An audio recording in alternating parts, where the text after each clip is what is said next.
Je suis ravie de vous retrouver pour cette séance qui est consacrée à l'ouvrage Génération post-réfugiés, les descendants de réfugiés d'Asie du Sud-Est en France. Alors j'essaie de vous montrer la couverture.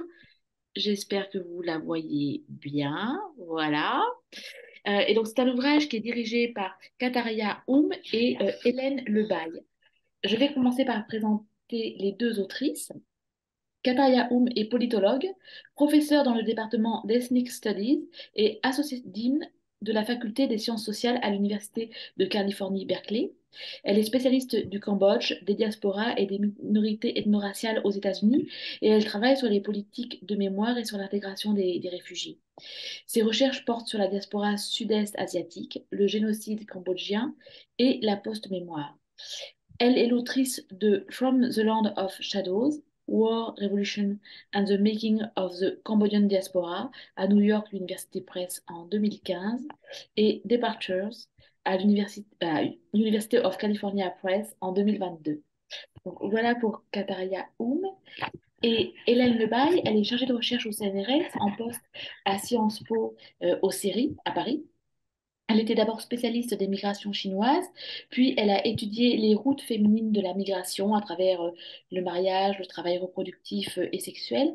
Puis elle s'est intéressée aux mobilisations et à la participation politique des immigrés asiatiques et de leurs descendants en France. Elle coordonne sur ce thème le projet de recherche ANR Pôle Asie. Alors, je remercie vivement les organisatrices de m'avoir invitée comme discutante de cet ouvrage et puis de m'avoir donné du coup l'opportunité de le lire. Je m'appelle Evelyne Ribert, je suis sociologue. Je suis aussi chargée de recherche au CNRS et je travaille au LAP, au laboratoire d'anthropologie politique. Et je suis spécialiste des mémoires des migrations et je m'intéresse notamment aux migrations et à l'exil espagnol en France, notamment consécutivement à la guerre civile espagnole, à ce qu'on appelle les républicains espagnols. Donc voilà, je vais vous présenter cet ouvrage assez rapidement. C'est un ouvrage qui est extrêmement intéressant, qui porte donc sur les descendants de réfugiés d'Asie du Sud-Est, qui ont jusqu'à présent fait l'objet d'assez peu d'études en France. L'ouvrage comprend quatre parties. L'une d'abord sur les représentations, qui présente cette diaspora comme une diaspora modèle.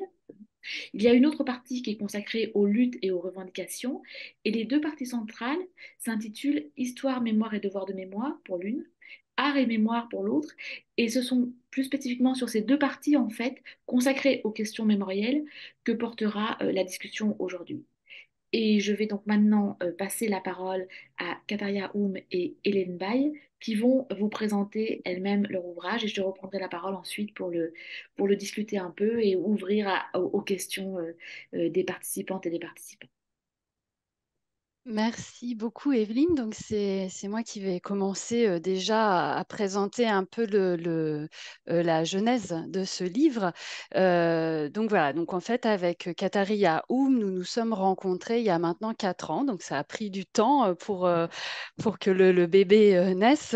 Et donc, Kataria, qui est, comme on vient de l'entendre, un spécialiste des questions d'exil, de réfugiés et en particulier des Cambodgiens aux États-Unis, menait en parallèle de ses travaux et de ses publications également des enquêtes en France. Et c'est comme ça qu'elle est entrée en contact avec moi en me disant, voilà, ce serait vraiment intéressant de faire quelque chose. Donc au début, ça a été une conférence autour de la question des descendants, des enfants, petits-enfants, des réfugiés des 3 pays du sud-est asiatique voilà, concernés par ces vagues de réfugiés dans les années 70-80, donc à savoir Vietnam, Laos et Cambodge. Et donc à ce même moment, alors qu'on venait juste de se rencontrer en 2018, je me souviens qu'on a organisé aussi une rencontre et une discussion avec Evelyne Ribert, donc la boucle est bouclée 4 ans plus tard. Et voilà, on t'avait déjà consulté pour réfléchir à cette question des générations, du passage de la mémoire. Donc la discussion était déjà enclenchée. Et donc on a organisé fin 2018 une conférence à Sciences Po qui portait spécifiquement sur les descendants de ces réfugiés des 3 pays du sud-est asiatique. Et avec déjà l'idée, et on va vous expliquer ça aussi avec Kataria Oum, de croiser les perspectives, de croiser le type de parole. Et donc, on avait à ce moment-là rassemblé un certain nombre de chercheurs, mais aussi mis en regard et invité également des personnes concernées, des artistes, des journalistes, des activistes, enfin des membres, on dit souvent activistes en anglais, en français ça passe un peu moins bien, mais voilà, des membres de la société civile et de la vie associative. Et en fait, on avait été extrêmement étonnés parce que on avait réservé une salle de 100 places et c'était plein et des personnes ne pouvaient pas s'inscrire. Et on avait ressenti, alors beaucoup dans le public, il y avait beaucoup de personnes issues de ces migrations et on avait vraiment ressenti, et d'ailleurs c'est les messages qu'on avait eus, un besoin de parler, d'échanger, de témoigner. Donc, quelque chose, un moment quand même assez fort. Et les personnes nous avaient demandé, bah, qu'est-ce que vous allez faire de tout ça? Est-ce qu'il y a des enregistrements? Est-ce qu'on peut les diffuser? Et donc, voilà, on a décidé de publier. Alors, à partir de ce moment-là, on n'a pas pu publier tout ce qui avait été dit ce jour-là, voilà, pour des raisons diverses. Et puis, on a décidé de rajouter d'autres chapitres, de solliciter d'autres personnes. Donc voilà, la dernière contribution date, on a sollicité la personne il y a un an, donc ça a été graduel au cours des 4 années pour rassembler cet ensemble de publications. Donc comme l'a dit Evelyne juste avant, on est parti aussi de ce constat d'un manque de publications. Alors au moment où les réfugiés arrivent, fin des années 70, années 80, là il y a pas mal soit d'études, hein, d'études demandées par les autorités, soit de travaux de recherche qui se mettent en place avec voilà, une première vague de travaux de recherche qui sont plutôt publiés dans les années 90 avec le décalage entre le moment des enquêtes et le moment de la finalisation des recherches. Et ce qu'on observe vraiment à partir des années 2000, c'est très peu de choses, à la fois sur ce que deviennent ces réfugiés, mais aussi et en particulier sur leurs enfants, donc extrêmement peu de travaux sur leurs émotions, sur leur place dans la société, sur leur parcours personnel. Et donc, au cours de cette journée de colloque en 2018 et dans le livre, on a réussi à rassembler quelques travaux, donc les travaux de thèse de Karine Mélin, de Stéphanie Nan, de Sushinda Sakavong, mais aussi les travaux, pas de thèse, mais au-delà de Soko Fei. On n'a pas pu, pour des raisons différentes, également inclure les travaux très importants sur les Vietnamiens de Le Rouquois, qui a vraiment travaillé sur toute la période depuis les années 1970. Voilà, et quelques travaux un peu isolés, comme ceux de Marie-Hélène Rigaud, qui pourtant portaient sur les descendants, mais c'est quelqu'un qui n'a pas trouvé de poste, qui n'a pas continué, qui a disparu du milieu de l'académique. Par contre, des travaux arrivent et donc ça c'est plus positif. Il y a quand même plus de jeunes qui s'intéressent aux questions. J'aimerais en particulier citer les travaux de Kayan Lee et de Noémie Didou qu'on a invité il y a pas très longtemps dans un séminaire à Sciences Po. Donc effectivement, il y a une sorte de creux et donc ce livre, voilà, on ne veut pas en faire un manifeste, hein, on veut juste en faire un début de réflexion, de mise en commun de ce qui a été fait. Et puis, comme vous l'avez dit, cette volonté très forte de mixer le type de parole. Et donc, comme vous le verrez, si vous ouvrez le livre, il y a des essais, des entretiens, des extraits de production artistique à côté d'articles un petit peu plus académiques. Et donc ça, c'est vraiment lié à l'approche qui est celle de Kataria Oum et qui m'a complètement convaincue par son intérêt scientifique et par sa valeur éthique. Donc, c'est cette approche critique des études sur les réfugiés avec ce souci très fort de remettre au cœur de la recherche, mais aussi au cœur de la diffusion des résultats, la parole des personnes concernées et donc de construire le discours avec eux. Et donc, je me permets aussi de vous montrer ce livre-là de Kataria Oum, donc The Land of Shadows, qui est aussi une façon de re-raconter le génocide cambodgien et le moment d'exil mais vraiment en se focalisant sur la parole des personnes, et donc de réécrire une histoire qui est complètement basée sur les entretiens et sur la mise en valeur de la parole. Euh, donc voilà, donc comme on le disait, comme Evelyne le disait aussi, donc ce livre, il est en 4 parties et on va beaucoup parler, donc je laisserai la parole dans 1 minute à Kataria, où on va beaucoup parler des parties 2 et 3 qui sont sur les questions de mémoire et de transmission. La première partie, c'est une partie un peu de réflexion, surtout sur les stéréotypes que nous pouvons avoir de manière générale, la société civile, mais aussi les stéréotypes qu'on peut reproduire en tant que chercheur et comment faire face à cette prise de conscience de certains stéréotypes qui peuvent être produits. Donc, en particulier, et Evelyne l'a évoqué, en particulier l'image d'une population française immigrée, réfugiée, qui serait modèle en termes d'intégration. Et donc voilà, qu'est-ce que ça veut dire en fait? Qu'est-ce que ça veut dire pour les personnes d'être vues, représentées comme une minorité modèle, mais aussi qu'est-ce que ça veut dire pour les autres groupes de population en fait? Voilà, pourquoi est-ce qu'on met, est-ce que c'est une façon de mettre en conflit ou en concurrence des minorités différentes? Et puis aussi, on interroge aussi la question de la France comme pays d'accueil modèle dans les années 70-80. Donc, est-ce que c'était vrai? Et je sais, enfin, je pense que Evelyne va revenir sur ce sujet-là. Donc voilà, on pose les questions, on répond pas forcément à tout, mais en tout cas, on vient questionner dans cette première partie un certain nombre d'images, de représentations qu'on peut avoir à la fois sur la population française d'origine asiatique et sur la France en tant que pays d'accueil. On ne parlera pas non plus beaucoup de la dernière partie, qui est une partie qui réfléchit plutôt sur ces populations, minorités, communautés, on les appelle comme on veut, et leur rapport à la société française, leur positionnement dans les revendications plus politiques ou de représentation dans la société française. Et donc, je laisse la parole à Kataria pour nous présenter la partie 2. Bonjour et merci Hélène. Avant de commencer, je voudrais exprimer mes remerciements à l'Institut Convergence Migration pour l'opportunité de parler de notre livre. Remerciements particuliers à Nina Vorel et Laura Pioche pour la coordination de Zoom et spécialement la professeure Evelyne Ribert pour la modération de cette session-là. Il est 3h30 du matin ici aux États-Unis. Donc, mes excuses si je ne suis pas aussi cohérente que je devrais être. Mon français est très, très rouillé et en plus, je suis aussi très malade.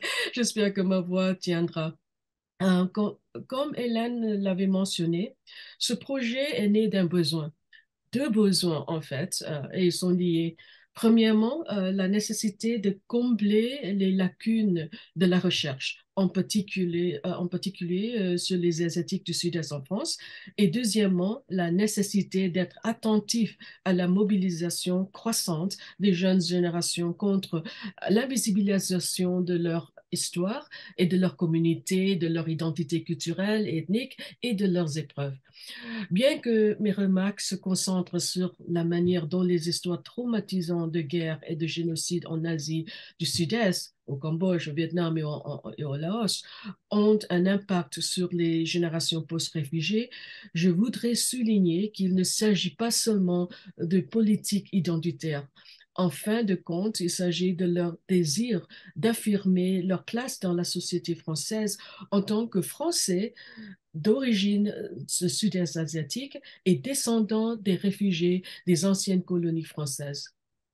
Une grande partie du volume est consacrée à la question de la mémoire, les facteurs qui facilitent ou qui entravent la transmission de la mémoire au sein des familles de réfugiés du Cambodge, du Vietnam et du Laos.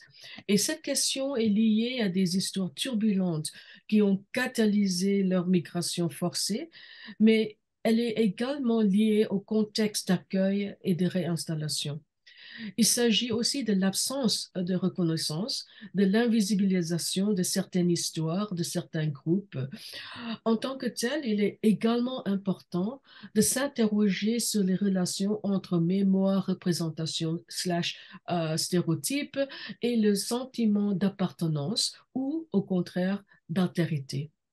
Alors que toutes les migrations entraînent une certaine forme de dislocation, une cassure et peut-être même une rupture, la migration forcée engendrée par les conflits politiques, la guerre et le génocide apporte un niveau accru de dislocation. Devenir et être un réfugié implique aussi ses propres défis. Donc, ces contextes sont importants pour comprendre à la fois le silence de la première génération et le désir des générations suivantes de rompre ce silence. De nombreux essais, en particulier dans les parties 2 et 3 du volume, y compris mon propre essai, interrogent les deux concepts d'absence et de silence, qui continuent à projeter leur ombre spectrale de manière transgénérationnelle et qui, dans un même temps, nécessitent et entravent l'articulation des histoires familiales. Les jeunes générations ne savent peut-être pas ce qui s'est passé pendant la guerre ou le génocide, mais elles savent que quelque chose d'une ampleur grave et transformatrice s'est produit. Avec la perte de presque un quart de la population du Cambodge, tous les Cambodgiens sont touchés par la perte.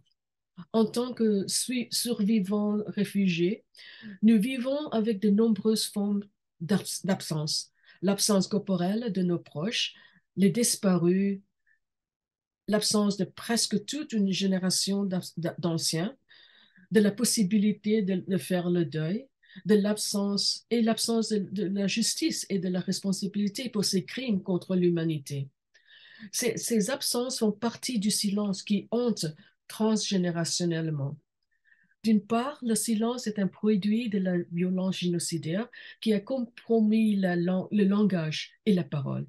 Les mots ne peuvent pas saisir l'ampleur et la nature extraordinaire des expériences sur les Khmers rouges. Comme Randall Duke, un des auteurs et un dramaturge franco-cambodgien, a dit, devant l'immensité des douleurs individuelles, la parole, quelle qu'elle soit, paraît trahison et violence. À son côté, Jenny Teng, cinéaste sino-cambodgienne, parle de la façon dont la honte liée à la culpabilité des survivants. Je soutiendrai que dans ces conditions, le silence, plutôt que simplement une manifestation pathologique du traumatisme, est le bouée de sauvetage. Alors que le discours sur la mémoire privilégie le souvenir, la vie après la catastrophe implique aussi, sinon l'oubli, au moins la possibilité de mettre de côté le passé pour faire place au présent. L'intentionnalité de l'oubli et de la retention active est mise en évidence dans plusieurs essais. Si le silence est imposé par les circonstances du déplacement et de la fuite, il est également renforcé par le contexte de la réinstallation. En France, où l'identité ethnique est mise en conflit avec l'inculcation de la francité, la mémoire culturelle est dépourvue de refuge, dont le silence règne dans la famille. Dans son essai, Duan Bui parle de secrets de famille qui sont enveloppés dans le silence de son père. La vie de jeune étudiant vietnamien en France, son espoir, ses rêves pour lui-même et pour le Vietnam nouvellement indépendant. Mais le silence, je constate, est aussi protecteur, et non seulement de soi, mais des proches, sur lesquels on ne souhaite pas transférer la douleur de savoir. Le désir des parents de protéger leur enfant de la douleur de l'histoire les laisse dans l'obscurité qui finit, ironiquement, par perpétuer le traumatisme. Il y a aussi une absence, une manque de ces histoires qui impliquent l'Ouest, l'Occident, la France, les États-Unis dans ces traumatismes historiques. Pour les générations post-réfugiées, c'est l'invisibilisation de ces liens historiques et l'incapacité à se voir dans l'histoire nationale, que ce soit de la France ou des États-Unis, qui provoque la remise en cause de leur place et de leur appartenance en tant que Français ou Américains d'origine sud-est asiatique. Les films de Mathieu Peng, qu'Hélène abordera peut-être davantage dans sa discussion, abordent le poids du silence et de l'absence à laquelle cette génération a dû faire face en grandissant en France avec une histoire lourde et sans savoir quoi en faire. Ce silence que de nombreux artistes, écrivains et activistes de la génération post-réfugiés cherchent à briser. Les catalyseurs de cet impératif d'interrogation sont différents. Le vieillissement rapide de la première génération qui motive la collection d'histoires orales, la maladie d'un parent ou devenir soi-même parent, la maturation de la conscience sociale et politique, ou simplement l'atteinte d'une certaine étape de leur vie professionnelle où ils peuvent poursuivre cette interrogation. Parmi beaucoup de ces générations post-réfugiés, il y a un désir, un sens d'obligation d'amplifier ce que leurs parents et grands-parents ne peuvent pas dire, d'embrasser le devoir de mémoire comme faisant partie de leur héritage en tant que descendants de survivants de ces traumatismes historiques. Ce souvenir, c'est pour le plusieurs, sont honorés et remplir ce devoir de mémoire et leur don réciproque aux premières générations. Bon, je laisse à Hélène de continuer avec la deuxième partie partie 3. Merci.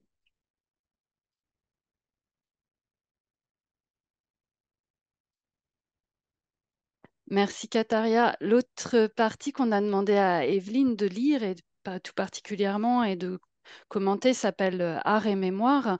Et donc, c'est vraiment dans la continuité de la partie précédente, mais avec cette idée de questionner encore un tout petit peu plus le média, les médias, que sont les différentes formes artistiques d'écriture, de films.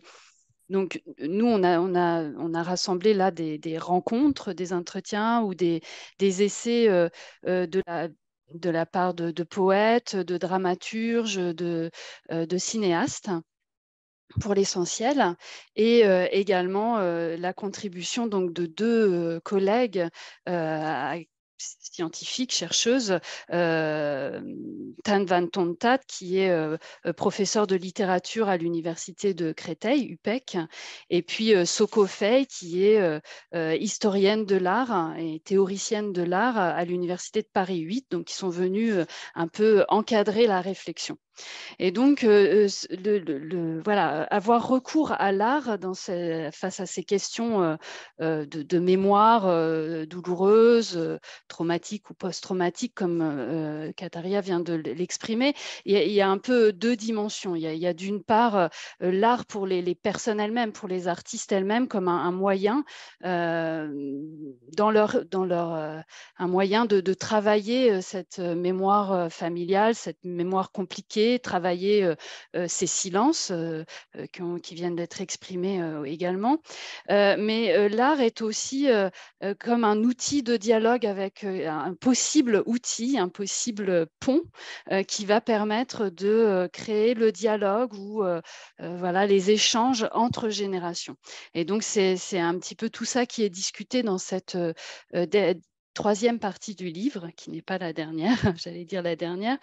Et donc, voilà, donc moi, j'ai effectivement un petit peu moins participé à la réflexion autour de ça, mais je vais essayer de vous rendre compte de ce que les différents contributeurs et contributrices ont pu dire dans cette dernière partie. Donc, on a d'abord un chapitre de Tan Van Tontat en littérature où elle nous propose déjà un très bel état de ce qu'est la littérature de la diaspora vietnamienne vietnamienne, donc c'est focalisé sur le cadre de la littérature vietnamienne, et avec cette idée que dans cette littérature, on trouve énormément de choses sur ce qu'elle appelle les vies entre deux eaux. Enfin, elle reprend cette notion-là, et elle souligne au sein de cette littérature à la fois les différences de positionnement selon les générations, qu'on soit soi-même immigré, réfugié, rapatrié. Hein. Dans le cas des Vietnamiens, il y a aussi la question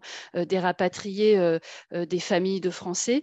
Et puis, elle souligne aussi, alors peut-être c'est moins souligné, mais je pense que c'est quand même très présent et que ça peut faire partie de la discussion, l'importance des femmes, et en particulier dans la littérature francophone, il y a une importance une importante présence des femmes. Donc, elle souligne dans cette littérature la question du trouble qui habite les auteurs, à savoir des formes de culpabilité, des formes de déracinement, mais aussi, et donc ça revient chez beaucoup d'auteurs, la question de la légitimité, quand on sait que parfois on ne connaît pas très bien le pays sur lequel on a envie d'écrire, l'histoire sur laquelle on a envie d'écrire, et donc elle parle de pays de seconde main, de Vietnam de seconde main, donc aussi cette question de la légitimité, parfois pour ses descendants, d'aller écrire sur le pays d'origine, le pays des parents, mais elle questionne aussi, enfin elle questionne, non, elle souligne aussi comment les différents auteurs parfois aussi se battent avec le droit de ne pas écrire sur le pays d'origine des parents, et que parfois c'est assez compliqué en fait, et que aussi bien en termes de relations avec la communauté ou les personnes qui leur demandent mais pourquoi tu n'écris pas sur l'histoire de tes parents, qui est ton histoire en partie.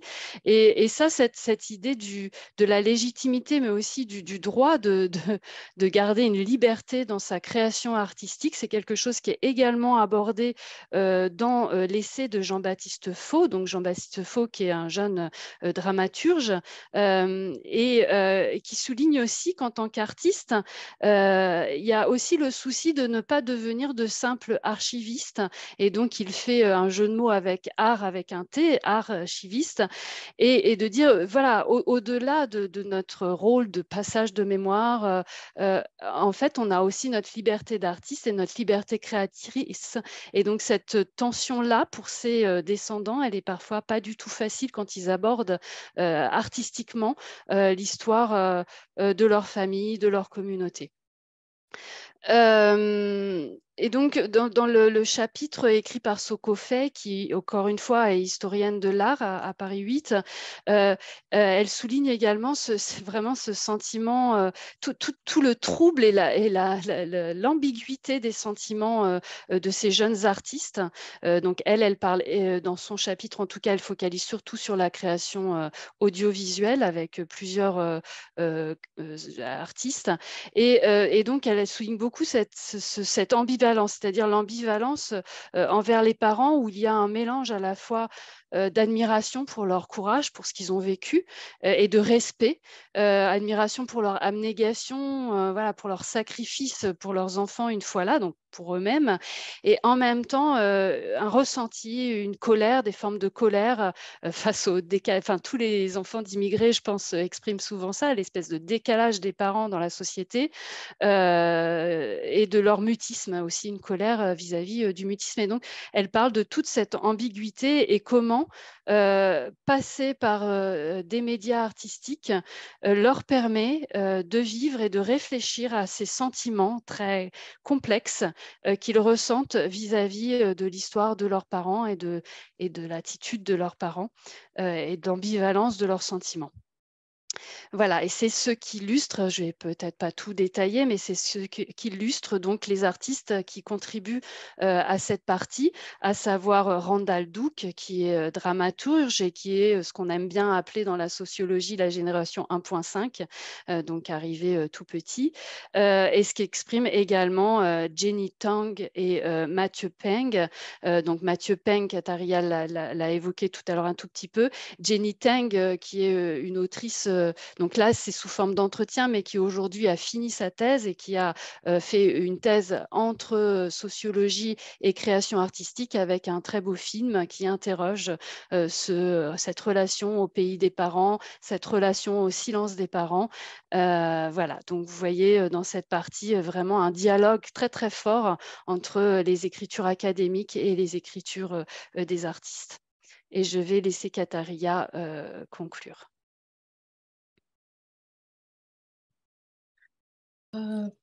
Merci Hélène, et on m'a demandé d'ajouter quelques mots sur la réception du livre. Oui. Donc, d'après les différents forums que nous avons tenus, il semble que le livre suscite beaucoup d'intérêt et d'enthousiasme, non seulement parmi les Asiatiques du Sud-Est, mais aussi parmi le grand public et le monde de recherche. Il répond évidemment à un réel besoin. Pour les chercheurs, il s'agit de nouvelles données et de nouvelles perspectives sur les communautés qui ont longtemps été invisibles. Enfin, comme vous avez dit, Hélène, le livre a émergé après des décennies d'inattention. Même avec l'attention actuelle du public sur la communauté chinoise à ce moment, il y a toujours un manque de connexion entre le quartier, par exemple le quartier chinois de Paris de 13e et la réinstallation des réfugiés d'Asie du Sud-Est. Pour les artistes et les activistes, le livre fournit une certaine légitimité à leurs préoccupations et une plateforme pour les élever. Les problèmes auxquels ils sont confrontés ne sont plus seulement les expériences individuelles, mais celles d'un collectif plus large. Il y a un sens de empowerment, comme on dit en anglais, et solidarité qui s'engendre. Ce qui est également important, il me semble, ce n'est pas seulement le contenu du livre, ça c'est très important, mais aussi l'approche et l'intentionnalité que nous apportons au projet pour centrer différentes voies et mettre en valeur différentes formes de production de connaissances. Cela est très important car ça marque un changement de paradigme. Et pour les personnes qui sont rarement à table, ça signifie un développement très significatif et très puissant. Merci.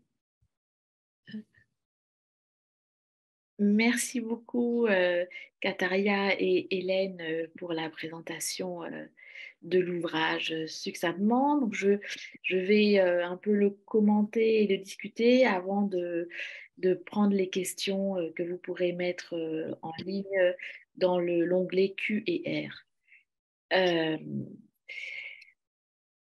Alors, moi, ce que j'ai beaucoup apprécié dans cet ouvrage, comme l'a dit Hélène, en fait, et Kataria, c'est qu'il mêle, en fait, les contributions des chercheurs, de descendants de réfugiés, de membres d'associations, d'artistes, etc., avec cette volonté de laisser la parole aux uns et aux autres, et aussi, c'est très important, sans position surplombante des chercheurs. Et il y a sans cesse dans les textes des renvois aux autres articles, etc., et c'est vraiment très mélangé, ça résonne, et voilà. Et donc, il n'y a aucune position surplombante des chercheurs, ce que je trouve extrêmement euh, appréciable. Alors, j'aurais une question qui sera l'unique question que je vais poser à côté des commentaires et qui porte sur l'utilisation du concept de post-réfugié.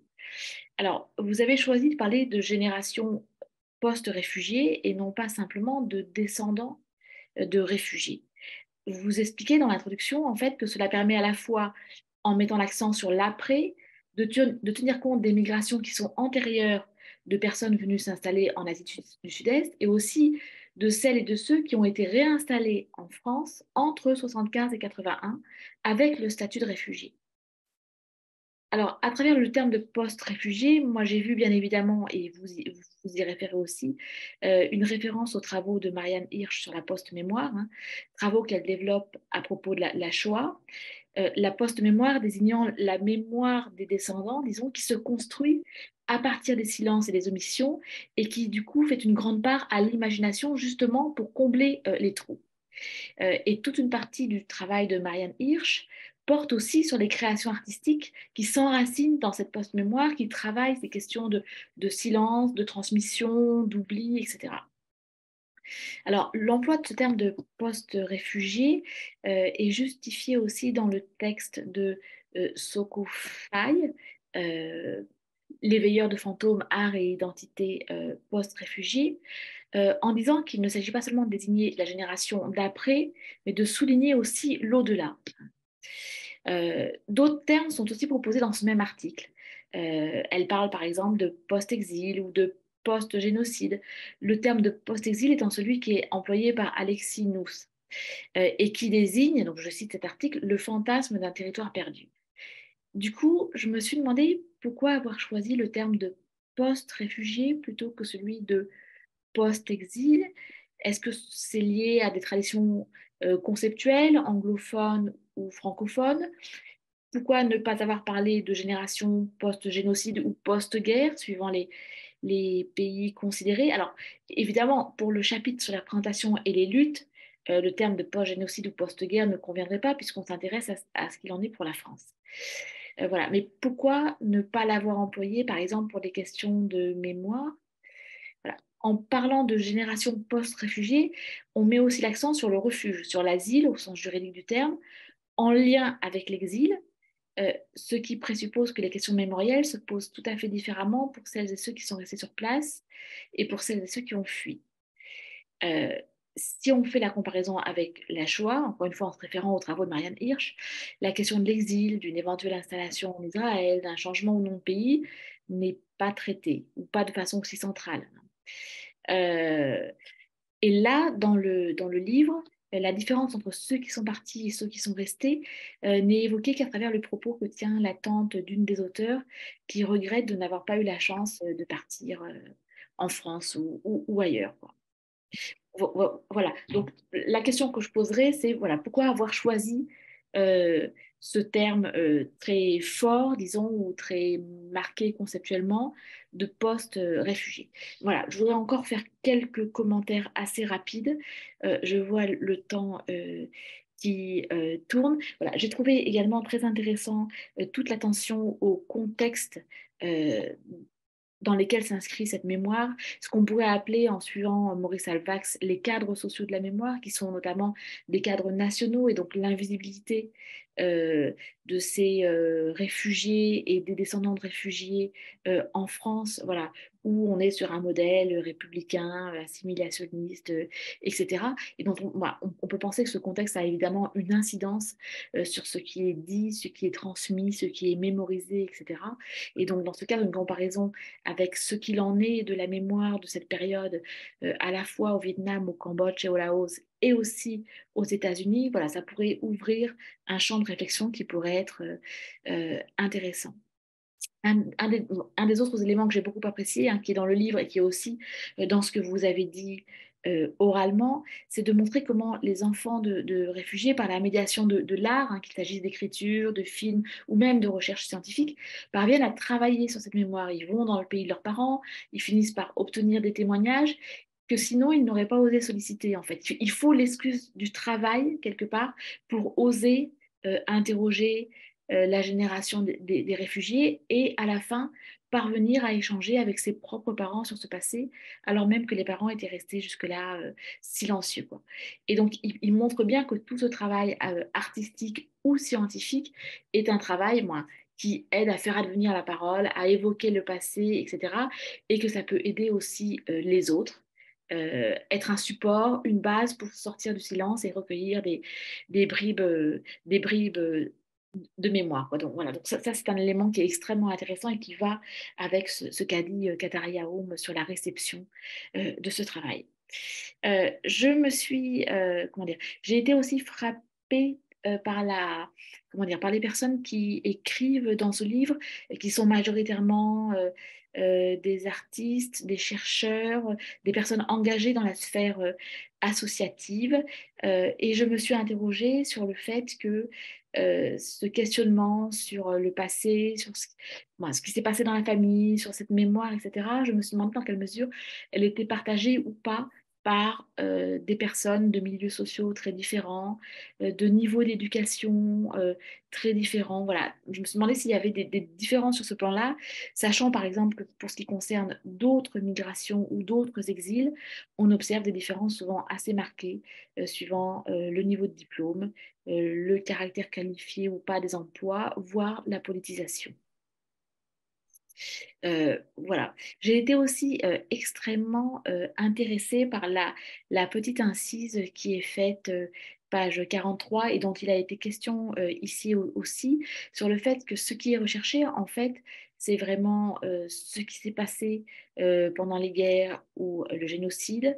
Le voyage vers la France, l'exil, donc le traumatisme, etc. Donc c'est ce qui est le plus proche temporellement, c'est ce qui se comprend bien. Mais d'un autre côté, il y a très peu d'interrogations sur la colonisation, sur l'accueil en France, sur la façon dont ça s'est passé en arrivant en France. Voilà. Et si on compare par rapport à d'autres enfants de réfugiés, donc en l'occurrence ceux que je connais, les descendants de républicains espagnols, euh, on voit qu'en fait, donc ils se questionnent sur ce qu'ont vécu leurs parents pendant la guerre civile, etc. Mais ils s'interrogent aussi sur l'accueil et sur le mauvais accueil qui a été réservé à ces républicains espagnols dans les camps en France. Et cette question-là ne surgit pas, euh, ou peu, voilà. Est-ce que c'est parce que ce sont les enfants des réfugiés et pas les petits-enfants? Euh, voilà. Ou est-ce que c'est parce qu'ils sont présentés, comme cela a été dit, comme une population modèle? Voilà. Et enfin, une dernière chose, je vais vite parce que le temps tourne, que j'ai beaucoup apprécié, c'est aussi l'ouverture plus large qui est faite sur une question plus générale, sur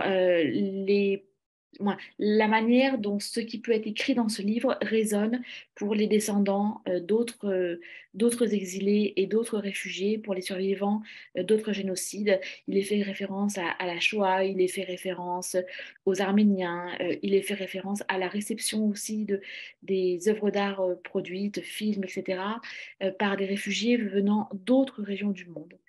Euh, voilà, ça, j'ai trouvé ça extrêmement intéressant, ainsi que la question qui est soulevée par Kataria Oum dans son article Mémoire effilochée sur la comparaison entre les Juifs et les descendants des réfugiés d'Asie du Sud-Est, qui dit que voilà, les Juifs sont un peuple de l'écriture, ils ont une culture de l'écrit, du récit, fondatrice de la diaspora, donc une transmission écrite, et qui se demande ce qu'il en est là, dans ce contexte-là, où on est dans un contexte différent, avec plutôt l'emploi d'un dialecte, et où il n'y a pas forcément voilà, une habitude de raconter des histoires. Voilà.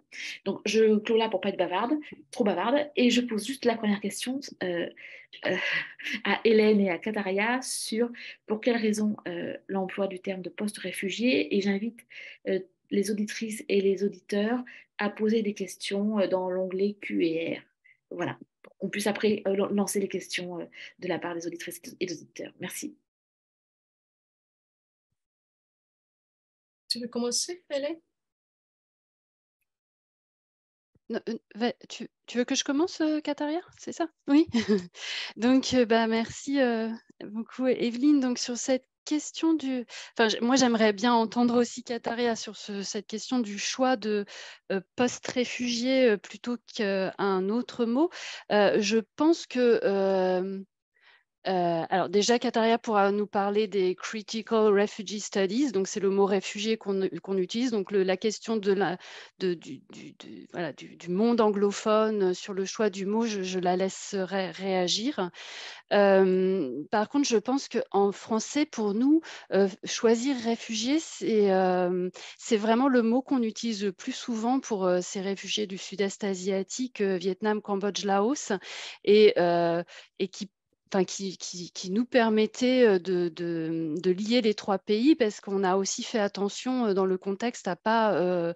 alors, vous allez voir qu'il y a quand même beaucoup de choses dans le livre sur le cas des réfugiés du Cambodge et il y a quand même beaucoup d'artistes qui sont franco-khmers, donc c'est vrai qu'il y a quand même quelque chose qui est assez prépondérant dans le livre, mais malgré tout, notre souci a été de prendre en compte la diversité des histoires et même à l'intérieur de ces trois pays et de ces communautés réfugiées, d'essayer de rendre un petit peu compte de la diversité à nouveau. Mais Mais voilà, en entendant la question, donc je pense que réfugié, ça nous permet de tout de suite visualiser de qui on parle, plus que exil, plus que post-guerre, etc. Parce que voilà, les guerres sont très différentes, les situations sont très différentes. Et je pense, en écoutant, je me suis dit, ah oui, mais c'est vrai que quelque part, réfugié, ça permet aussi de renvoyer à la politique d'accueil des réfugiés. Cet accueil des réfugiés du sud-est asiatique est quand même souvent pris comme un exemple positif. Et donc, effectivement, ça permet aussi immédiatement de réfléchir à cette spécificité en France de ce groupe de population arrivé comme réfugiés. Et si je peux me permettre, avant de laisser la parole à Kataria, ça fait le lien aussi avec l'autre question sur la faible réflexivité sur ce moment d'accueil des réfugiés en France. Donc effectivement, c'est quelque chose qui apparaît encore peu, même quasiment pas dans le travail artistique ou dans le travail de transmission de la mémoire. Donc chapitre 2, chapitre 3, on n'en parle quasiment pas. Par contre, on a quand même plusieurs contributions qui abordent un tout petit peu cette question de la colonisation et des conditions de refuge, et en particulier l'entretien avec Maïlam Nguyen Konan, qui a écrit un livre qui est vraiment un livre de colère à un moment, qui s'appelle Français, je vous ai tant aimé. Alors, on est complètement dans la catégorie socio-professionnelle ultra privilégiée parce que c'est une normalienne, créatrice d'entreprise, voilà, mais qui, pour une fois, exprime mais en fait, l'accueil, il n'a pas été idéal, il y a des choses qui se sont mal passées. Et en fait, elle explique comment, dans son livre en tout cas, et un peu dans notre entretien, comment ça a été très difficile pour elle de critiquer la communauté vietnamienne, refuser la critique de l'accueil français. Et elle est allée retrouver des associations, alors plutôt catholiques, qui ont accueilli. Et pareil, il y a un refus total de revenir sur ce qui a pu ne pas fonctionner. Donc aujourd'hui, moi, je n'ai jamais vu de travaux qui s'intéressent de recherche ou même d'artistes, à part cette autrice qui s'intéresse à venir remettre en question l'accueil des réfugiés du sud-est asiatique. Alors, bien sûr, ça n'a pas été le pire, hein, on est bien d'accord. Il y a bien pire, on est tous d'accord. Mais malgré tout, il y a une sorte d'omerta sur l'idée de vouloir garder une belle image de ce qui s'est passé à ce moment-là. Voilà, pour pas être trop longue, Kataria pourrait réagir aussi sur ce choix du terme post-refugees. Bon, Hélène, tu as déjà très bien expliqué. Je veux juste ajouter quelques mots. J'ai toujours du mal avec les termes, car la plupart sont imparfaits et sont pas du tout réalisables. Et surtout quand il s'agit des questions de mémoire et des traumatismes historiques, qui sont parfois enveloppés de nuances culturelles aussi. Dans mon livre sur le génocide cambodgien et le diaspora, par exemple, j'ai intentionnellement laissé de nombreux termes en khmer ou les ai mis dans le contexte cambodgien parce qu'ils ne sont pas traduisibles. Ouais. Dans ce projet, nous avons également rencontré des difficultés avec les termes et les concepts en essayant de les traduire non seulement dans le contexte anglais et français, mais aussi à travers des différentes expériences de réfugiés du sud-est asiatique. Par exemple, tous on a partagé l'expérience de la guerre, mais pas du génocide, par exemple. Ouais. Et nous avons discuté dans le livre les difficultés et les négociations qu'on avait dû faire. Sur la question précisément de notre usage du terme post-réfugié au lieu de post-exil, parmi les autres termes possibles, je voudrais ajouter que les expériences de la migration forcée et la condition d'être un réfugié, la condition de réfugitude que j'ai décrite ailleurs, font partie intégrante de l'identité diasporique des Vietnamiens, Cambodgiens et Laotiens, surtout de la première génération. Avec le concept de réfugitude que j'avais coincé, comme vous avez dit, le post ici signifie pas l'après, mais au-delà, avec les traces qui restent et qui marquent les générations après, long après l'expiration de l'étiquette. Euh, dans la première génération, pour nous nous referons à nous-mêmes comme réfugiés. par exilés ou par immigrés. Réfugié, c'est aussi un concept, comme Hélène a déjà dit, un concept analytiquement utile. La brusquerie du départ entraîne l'incapacité de devoir de dire au revoir, un sentiment de liminalité et de l'incomplétude qui contribue au traumatisme. Donc, c'est un concept qui est très utile analytiquement. C'est aussi un terme juridique, comme vous avez aussi dit, qui s'accompagne de tout un processus bureaucratique de réception, d'incorporation, qui à son tour porte sur le travail de mémoire. Donc, et pour la deuxième question d'Eveline, sur l'impact, ouais, je voudrais que j'ajoute quelques mots. Voilà. En termes d'impact, certains contributeurs ont mentionné que leur projet contribue à combler le fossé intergénérationnel. Ils ont fait participer leur famille, ils avaient créé le pont, comme Hélène a déjà référé. Leurs efforts sont également inspirés les jeunes artistes et activistes que nous avons rencontrés par la suite. Ouais, et cela correspond à mes expériences aux États-Unis aussi. C'est un petit monde, ouais, dont il y a beaucoup d'échanges là. Surtout sur les médias. J'aimerais aussi penser que notre projet de livre a souligné l'importance de travailler ensemble. On part déjà, après la conférence et la sortie de livre, de se rassembler pour faire quelque chose pour le 50e anniversaire du débâcle. Les idées créatives ne manquent pas. Ils n'avaient tout simplement jamais eu la plateforme auparavant. Et maintenant, je crois qu'il y a l'inspiration pour faire quelque chose ensemble et de rester ensemble et de continuer à élargir la communauté d'artivistes, d'artistes, chercheurs, et ça.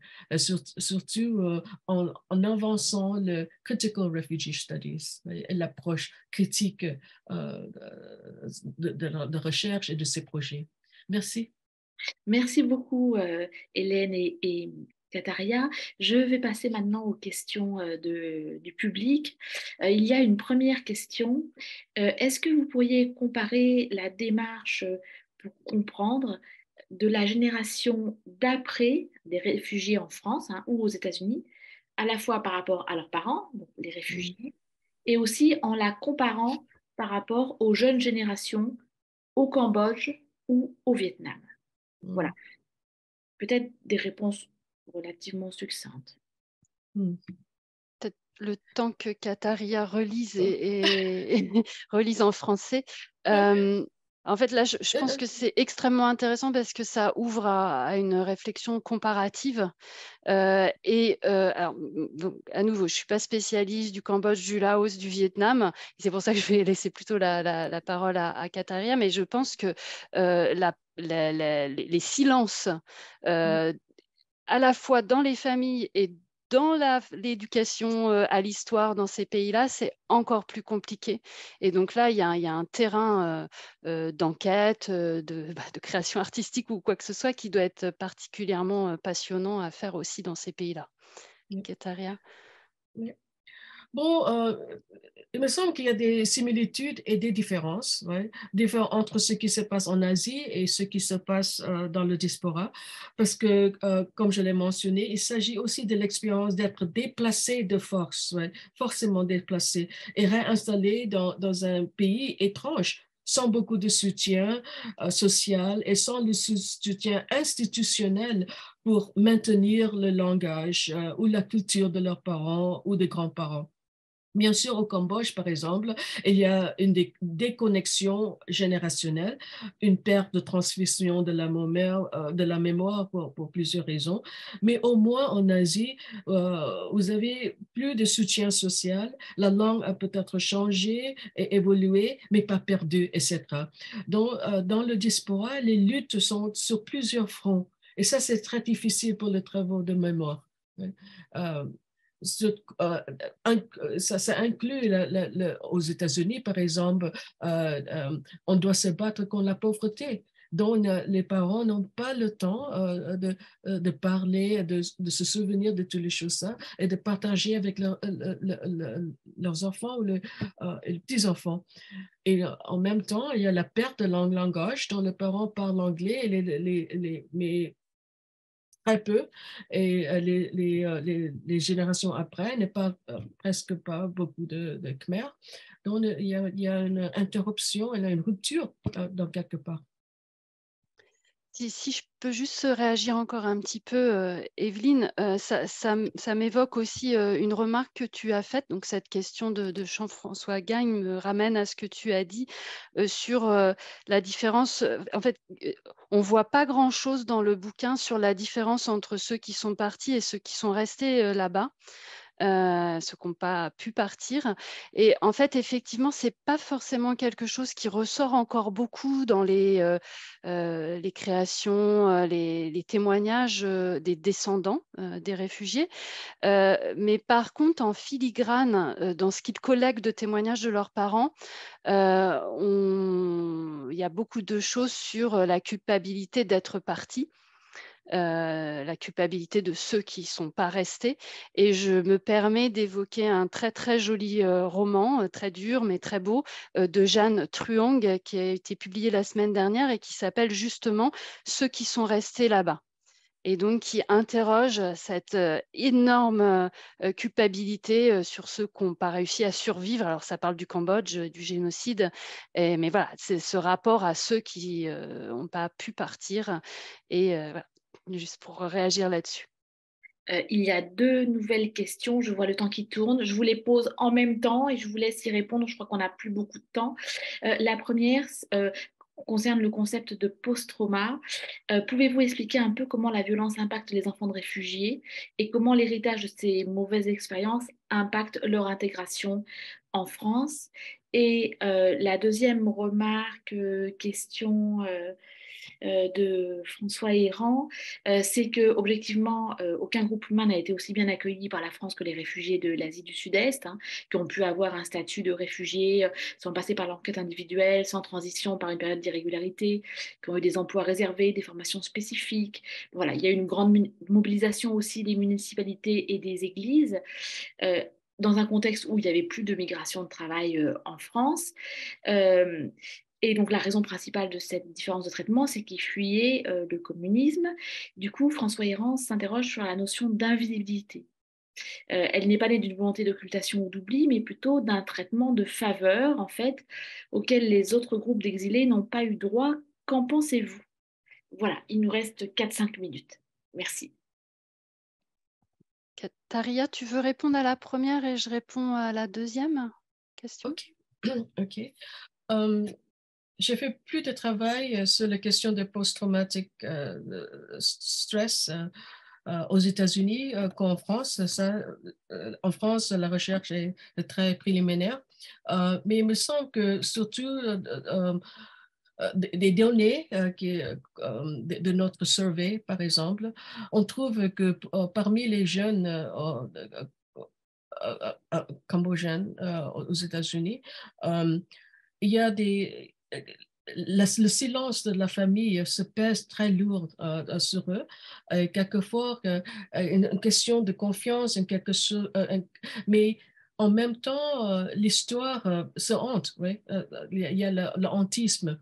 Euh, et, euh, et ça, il semble perdu entre les deux mondes, entre le désir de savoir et le déni et le silence. Euh, donc mais quand même, il voit que il y a quelque chose très fort, très traumatique qui se pèse sur leurs parents. Et ça, c'est la douleur qu'il embrasse aussi, à son intérieur. La manifestation, et quelquefois, c'est l'absence de confiance, et la peur. Il ne sait pas pourquoi. Parce que depuis de son enfance, il était ils voient que la terreur se consume, les parents. Ouais. Donc, ça reste les traces de la violence qui se manifestent quelquefois subconsciously, oui, mais dans les actions de leurs parents aussi. Le peur d'être faim, le peur d'être sans abri, le peur de séparation et tout ça. En l'extrême, il y a toujours les questions de parenting, euh, qui est difficile pour les survivants. Euh, Ça, c'est l'extrême cas. Parmi les Cambodgiens aux États-Unis, il y a le PTSD, c'est très, très élevé. Bon, et ça, c'est une condition qui impacte toutes les relations, ouais, relations sociales et de la famille et hors de la famille. Merci beaucoup. Je passe peut-être la parole à Hélène pour la dernière question. Tout à fait. Donc, merci à François Héran pour sa question. Et alors, je dirais que oui, finalement, la conclusion, je suis assez d'accord, hein, que cette invisibilité, elle est plutôt née d'un traitement favorable qu'on a transmis aussi d'une génération à l'autre. Et donc, voilà, c'est cette idée que tout s'est bien passé, pas de problème. Donc, il y a une forme d'invisibilité qui se crée. Alors, je vais quand même, et je suis aussi d'accord, et je l'ai dit, hein, que ça a été un accueil de réfugiés bien plus qualitatif que pour beaucoup d'autres groupes de réfugiés. Mais en fait, ce que je voulais dire, et ce qui est dit par nos auteurs également, c'est que cette image, ça a été très bien documenté. Il y a eu plein d'écrits sur la façon dont ils ont été accueillis. Mais en fait, que cette image, elle empêche certaines voix d'exprimer des choses. Donc, ben, voilà, dans le pire des situations, des questions de familles divisées, séparées, alors qu'il y avait déjà le trauma de la migration. Donc ça a été vrai aussi pour ces familles asiatiques. Et voire encore pire, des situations d'enfants dans des familles où il y a eu des abus sexuels. Donc voilà, donc ça a existé et en fait, c'est extrêmement dur d'en parler parce que il y a la volonté d'un côté de garder une histoire plutôt positive et puis aussi de la part des familles asiatiques, une volonté de montrer sa reconnaissance très très forte. Et ça revient dans plein d'entretiens. À la question de la reconnaissance, elle est vraiment très forte. Voilà, pour répondre un peu rapidement, mais globalement, je suis assez d'accord. Après, l'autre questionnement qu'il y a dans le livre, c'est en quoi une représentation positive, une intégration positive peut aussi avoir un impact sur les enfants en termes de devoir se comporter selon la représentation qu'on a construite de cette population. Et donc, quand on déroge, qu'est-ce qui se passe? Ça entraîne aussi des formes d'invisibilisation de la diversité. Et ça, Kataria l'explique très bien, très souvent. Quand elle prend la parole, elle parle souvent de ça. C'est attention, ça ne s'est pas passé pareil pour toutes les communautés. Il y a des communautés qui sont beaucoup plus fragiles, moins bien intégrées en termes de réussite scolaire, réussite professionnelle. Et donc, en fait, ça vient invisibiliser un peu la diversité au sein de ces communautés asiatiques. Voilà. Le microphone, Evelyne. On va clore cette séance. Merci à toutes et à tous d'avoir été en ligne. Le replay sera bientôt disponible sur la chaîne YouTube de l'Institut Convergence Migration. Voilà, merci beaucoup à Hélène Lebaille et à Kataria Aoum et merci à elle pour ce très intéressant ouvrage que je représente encore une fois Merci. à l'écran. Excusez-moi, je suis Voilà. pas très professionnelle avec la caméra. Merci beaucoup, Merci. Evelyne. Merci à tout Merci. l'Institut Migration.